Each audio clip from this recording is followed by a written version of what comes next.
We provide you the platform to turn your dreams into reality. Give wings to your aspirations with KR Mangalam University. Bangladesh की राजनीति एक बार फिर से जबरदस्त तूफान में घिर गई है। देश में अंतरिम सरकार के मुखिया मोहम्मद यूनुस की कुर्सी हिल रही है। दिसंबर में प्रस्तावित चुनाव को लेकर यूनुस पर जबरदस्त दबाव है।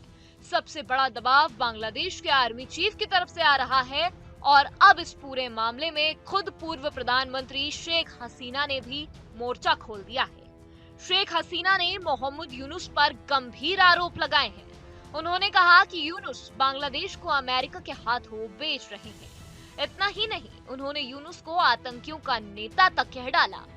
शेख हसीना ने एक फेसबुक पोस्ट में लिखा, जब अमेरिका सेंट मार्टिन द्वीप लेना चाहता था तब मेरे पिता ने साफ मना कर दिया था। उन्हें इसके लिए अपनी जान गंवानी पड़ी, लेकिन यूनुस ने सत्ता में आते ही देश बेचने की तैयारी कर ली। शेख हसीना ने यूनुस पर देशभक्ति की आड़ में धोखा देने का आरोप लगाया।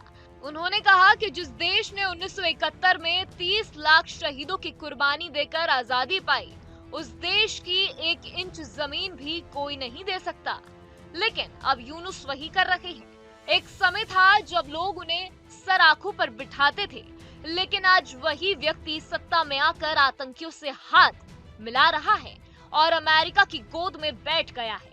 ये बांग्लादेश के लिए बहुत शर्मनाक है। शेख हसीना का सबसे गंभीर आरोप यही है, यूनुस ने सत्ता में आने के लिए आतंकियों का साथ लिया।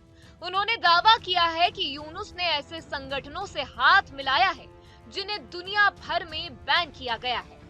हमने इन आतंकियों से देश की रक्षा की थी। एक बड़ा आतंकी हमला हुआ था जिसके बाद हमने सख्त कदम उठाए, कई गिरफ्तारियां की, लेकिन अब यूनुस ने उन सभी को रिहा कर दिया है। अब जेलें खाली हैं और आतंकियों का राज चल रहा है। शेख हसीना का ये बयान देश की राजनीति में आग की तरह फैल गया है। लोग अब सवाल पूछ रहे हैं, क्या यूनुस सच में देश को बेच रहे हैं? क्या सेना की मदद से उनकी सरकार गिरेगी? क्या बांग्लादेश फिर से अशांति की ओर बढ़ रहा है?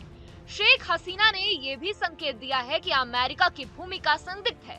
उन्होंने कहा है कि अमेरिका सेंट मार्टिन आइलैंड पर नजर रखे हुए है और यूनुस उसी दिशा में झुक गए हैं। बांग्लादेश में सत्ता को लेकर जो लड़ाई चल रही है, अब वो केवल चुनाव की नहीं रही है, बल्कि ये देशभक्ति बनाम गद्दारी की बहस बन चुकी है। शेख हसीना का हमला बेहद सीधा और निजी है।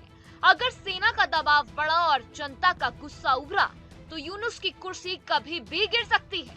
अब देखने वाली बात ये होगी कि यूनुस इसका जवाब कैसे और कब देते हैं, क्योंकि शेख हसीना ने एक बार फिर सिर्फ राजनीति नहीं बल्कि देश की आत्मा की लड़ाई की शुरुआत कर दी है। न्यूज नेशन अब व्हाट्सएप पर खबरों की ताजा अपडेट के लिए न्यूज नेशन के इस QR कोड को स्कैन करें।